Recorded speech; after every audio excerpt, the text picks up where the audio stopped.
So I spent a fair bit of time working at a camera shop, and something that was pretty popular was people wanting to shoot film on old film cameras, most commonly 35mm film. So on a pretty regular basis, we'd have someone come into the shop with an old camera that they bought at a thrift store, and about half the time we were able to sell them film and they were good to go with their camera.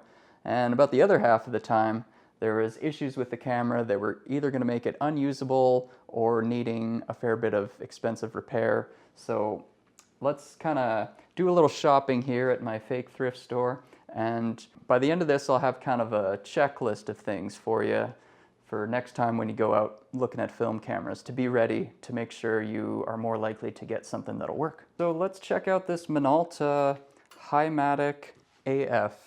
AF is going to mean autofocus, so an autofocusing camera. That's pretty nice and easy. I'm going to check the body condition first because that's an easy thing to do. I can take off this case here. They often just have a screw at the bottom. You can take that right off. And this one looks pretty good. What's kind of nice is that this one actually came with a protective filter over the lens, so you know the lens is very likely to be good underneath there. I take it off and I look, yeah, no scratches, nothing. It's pretty clean. Body condition, I'm kind of looking for stuff like the back film door being popped loose or gunk and mold everywhere, but this one was pretty clean, so I don't have a lot of complaints there. And now a very important thing to check is, will it shutter? Well, shutter, no, and wind seems to be jammed. This might be one that needs a battery in to power that, so we'll check the battery door.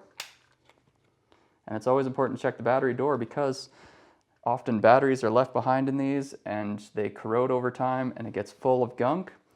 This one actually I did have to clean out, but currently it seems okay. So this is a tip here. Carry some AA batteries with you. A lot of these will use AA, not all of them, but that'll be your most common one that doesn't require you buying weird batteries before you even need them. So I'm going to pop these in, see if I have any luck. So that fired, that winded, that fired, winded. So this one might be okay. See, I wouldn't have known if it fired and winded if I didn't have the batteries with me, so that's where it's good to check. And now back to the battery bit there about corrosion. If it's a little bit of corrosion, and what that'll typically be is some blue gunk that'll kind of show up around the battery contacts, that stuff can be cleaned up if that's something you're comfortable doing. It's typically just a job with some, white vinegar, Q-tips, and some isopropyl alcohol. You'd want to look up how to do that properly, but that's a thing that can be fixed. If it's like a big pool of corrosion in there, that might just be more than most people would want to take on, so that's why checking the battery door is very important. This one winded and fired, so that's not too bad. Seemed pretty good. This pop-up flash, push it there, yeah, that works. I could have even checked the flash, but I'm not too concerned about flash. To open the back door, it's often pulling up this thing here, although on this one it's also got a release tab there. So another thing we're looking for on this is the light seals. The light seals are the foam that sits around kind of the crevice that is between the door, kind of like the weather sealing on a house door. What you're looking for is foam that's still nice and puffy and full. This one, it's kind of smushed and pressed down and it gets kind of sticky over time. So these light seals might not do an optimal job of keeping all the light out. Although this one still closes nice and tight, so it might not be a huge deal, but the light seal replacement can be a thing that ends up costing 40 or 50 bucks depending what your camera store charges. So it's a thing that can be fixed, but it suddenly makes what is, say, a $30 camera at the thrift store a $70 or $80 camera. So that's worth checking for. This one is kind of a maybe because it does wind and fire. Again, when I found it, there was battery corrosion, which I didn't mind cleaning out because it was only a little bit. And the light seals are just a thing that maybe aren't great, but this one would probably still be okay. If you saw this for like 20 or 30 bucks, it wouldn't be too bad if you got it winding and firing in the store.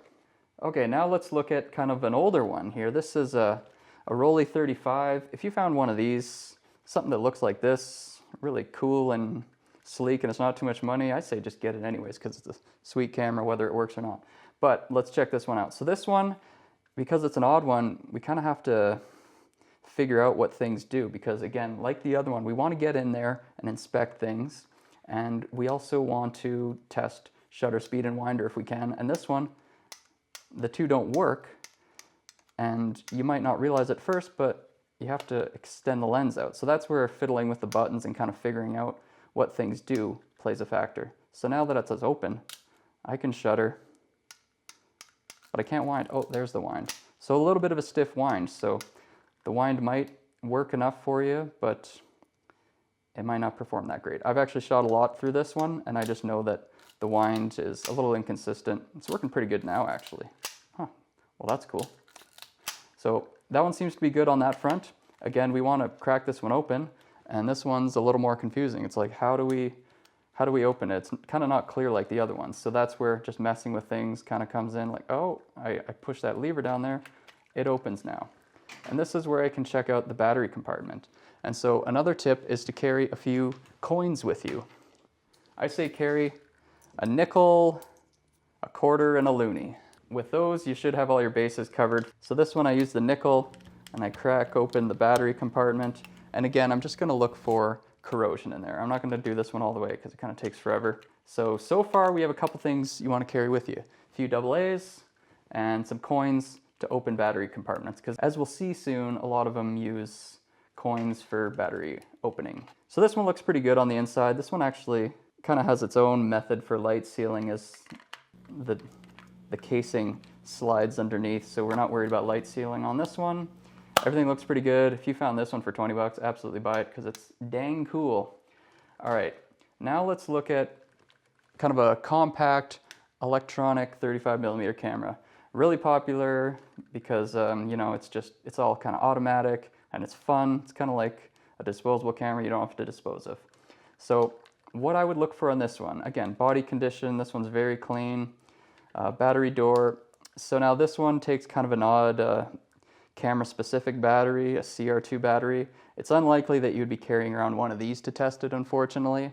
But again, check it for corrosion. And because this is a power zoom camera, as you can see, it's got a power zoom control, one tree, close up, multiple trees far away. So actually this one works, it's all good. But anyways, this is your power zoom control. So that'll at least let you know that it's a power zoom camera, and you can tell. Zoom lens, it has a zoom range on it.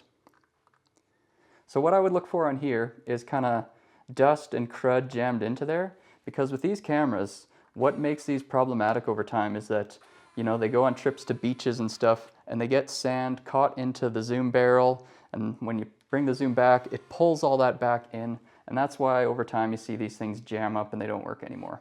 So this one's a little hard to test because you don't have the battery with you, unless you actually start carrying a collection of odd film camera batteries. But it's worth knowing that a battery like this might run you like, you know, 8 to 12 bucks. So that's kind of an added cost to the camera. So let's check out the door. Again, this one has a lever. So you're always just kind of looking for ways to get into the camera. And this one looks pretty good. There's a little bit of foam and it's still kind of puffy and nice. So that'll be all right. I do notice on this one, there's a little part of this plastic tab that's popped up and it's creating a sharp edge. And it's a little easier for me to know about this because I actually shot a roll of film through this and I had a scratch across all my pictures. Basically a line that shows up. Something you can Photoshop out, but it's kind of a pain. And so that's a thing that you can find sometimes, is something inside that pops loose that creates a scratch across the film negative. So that's what this one has here. You know, with a little time, that's something you could push down, bend, even, I could probably even clip that little bit off. It doesn't seem important. So it's not a total deal breaker for me on this one, because again, you can Photoshop it out, or you can just find a way to press that down if you're a little handy like that. So not a total loss. This one seems in good condition. It's a bit of a gamble because you don't know if it'll work or not, but sometimes these just are a gamble, and that's just the nature of it. So we're okay on that one, I think. Not 100%, but I'd call that an 80%. Give it a try if it's not too much money. Okay, let's check out another one here. This is the Konica C35. Pretty cool looking camera. You'd be very tempted to, you know, give this one a go. I have some tape over here because the person engraved their name into the camera, and I won't show off their name. You know, that might be something you don't really like, but whatever. Adds to the charm. So this one right away, a body condition red flag. See this door? That's not fully sealed. So let's inspect what's going on there. So we'll pop this out. So again, pull up the film winder here, and let's see what could be causing that. Well, let's look at the door catch here. There's a little tooth here that catches the door tab, and it looks like it's just kind of bent up a little bit. And that is a thing that maybe could be fixed, but it would have to be fixed by someone that's willing to take apart these little screws, get in there, bend this piece back somehow. It seems like, for me, that'd be out of my wheelhouse. I wouldn't be into doing that repair. And to send that away for repair could cost you a bit of money. So that becomes an expensive camera to make it work. So this one, you would absolutely have light leaks. And again, this one too, the foam is pretty worn down, so not a good light seal in general. So that's kind of a big red flag on this one. This one should shutter and wind without a battery. On this one, it has a battery down here that just powers the light meter. And again, check with the coin, open it up. You don't usually see corrosion on these type of batteries, these small little watch batteries. However, I popped this one open, and underneath there was actually a fair bit of blue corrosion, and it was actually like fairly deep down in there, so it'd be kind of a tough precision job to actually get that corrosion out of there. So another pretty big red flag. This camera's looking like it's just a shelf ornament camera. Thankfully, I only paid $5 for this one. Maybe this video will get $5 in ad revenue, and then I break even. And also the lens, the focus on this one, it's a little stiff. So, you know, might have had some crud in there over time. So this one's kind of got a lot going on with it. And then the big thing, oh, actually it does wind and fire. So it winds and fires, so that might be tempting, but the door is a deal breaker because that'll let light in, and you can still wind and take your pictures, but they're not going to be very good if there's a big streak of orange across them. So I would leave that one aside, unless you're up for the challenge of fixing it up. All right, let's look at this Canon A1. Now this is one that I just know is good. It was in great condition when I got this, and I was fairly confident in it. But if you saw this at a thrift store, you'd have a couple issues with this. So for one thing, this one is where it needs a battery to wind and fire. And the battery on this one, again, I need a coin to get in because this one actually has a hand grip in the way of the battery door. So we get that away, pop it in here. Another very specific film camera battery, even different than that little compact silver camera one we had. So you're unlikely to be carrying one of those around with you. And if we take that out, this one doesn't wind and fire without that battery. So this one's a bit of a gamble. If you're like looking at this at a camera shop and it's like a couple $100, maybe it's worth buying the $8 battery to see if it works. Although if it's at a camera shop, they probably tested it out and it's good. So this one here, I would check the back door.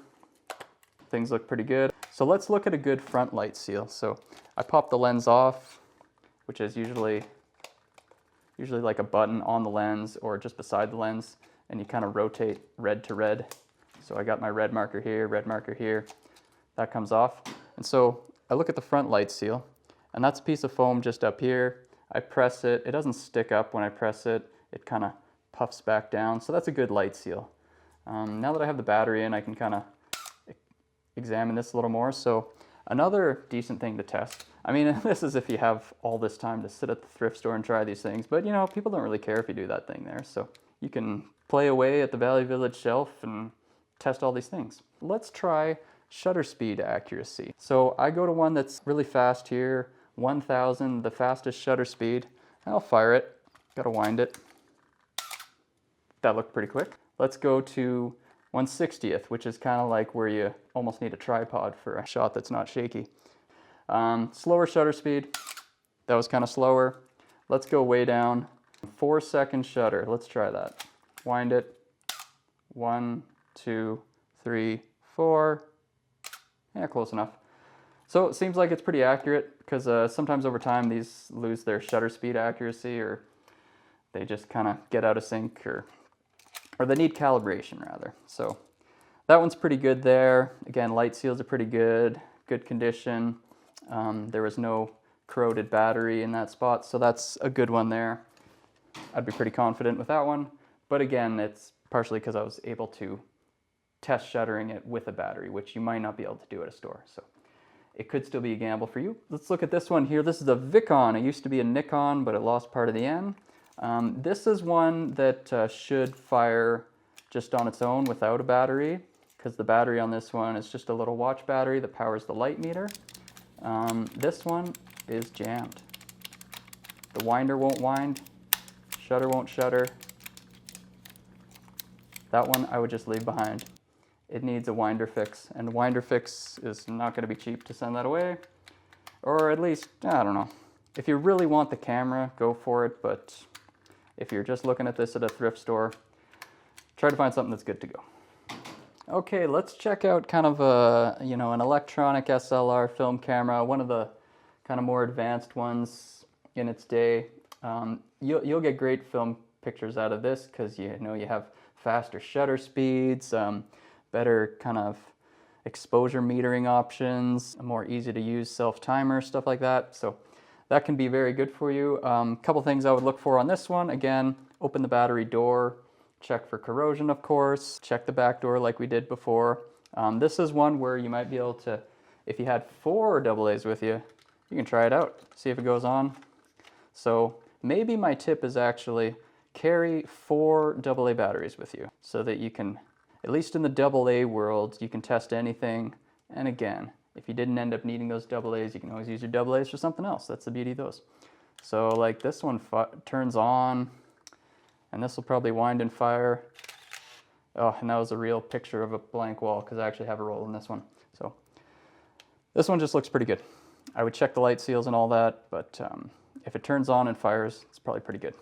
These ones, you're pretty much good to go with these ones, and these tend to be pretty cheap. The only thing to know is that this takes a different kind of film, 120 film, or actually, apologies, this one actually takes 620 film. 620 film doesn't actually exist anymore for sale, unless you find some from a weird place online, but it's not like newly manufactured or anything anymore.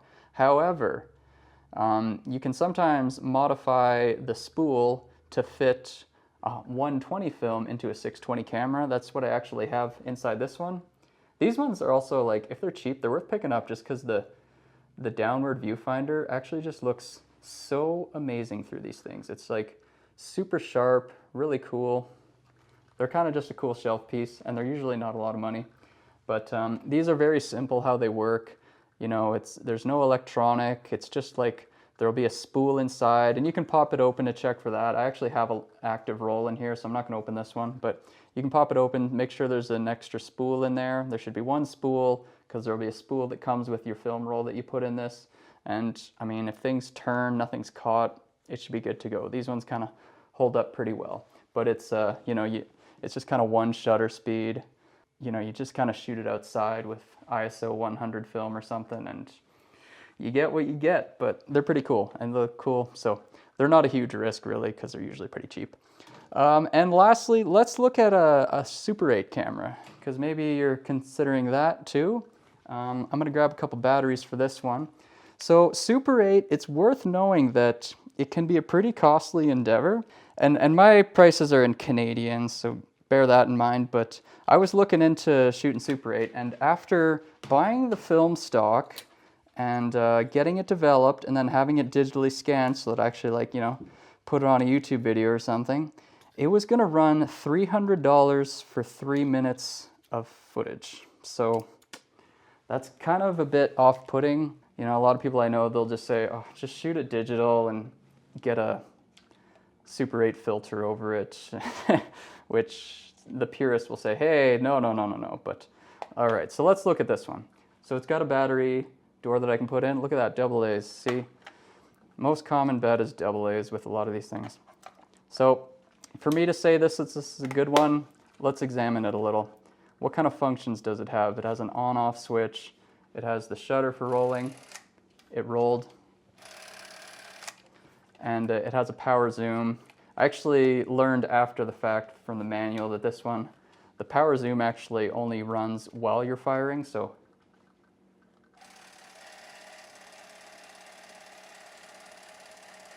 those are basically the only two things that I have to worry about them working, because that's really all there is. That's a good working film camera for Super 8. Easy test on that one. And I guess I can also pop open the door and watch to see if the shutter's actually moving when I roll there. That's moving, but I can see the shutter going here, so that one would be good to shoot some Super 8 on, so that would be pretty good. So let's summarize now. So bring with you 4 AA batteries if you can, or even if you have other film camera batteries, bring them, because you never know if you'll find another camera that uses that. Bring a loonie, quarter, nickel, just some coins to open those hard to open battery doors. Check the body condition, which includes checking the back film door for a good seal. Check the light seals, the foam on the inside. Check the winder and shutter, see if they actually operate. Check out the battery chamber for corrosion in there, and also seeing what type of battery it would take. And if you're really ambitious, also try out the shutter speed, see if it sounds accurate, if you have time to hang out in the thrift store and really mess around with it. And then with all that, I think you have a better chance of taking away a camera that you'll actually be able to shoot some sweet film pictures on.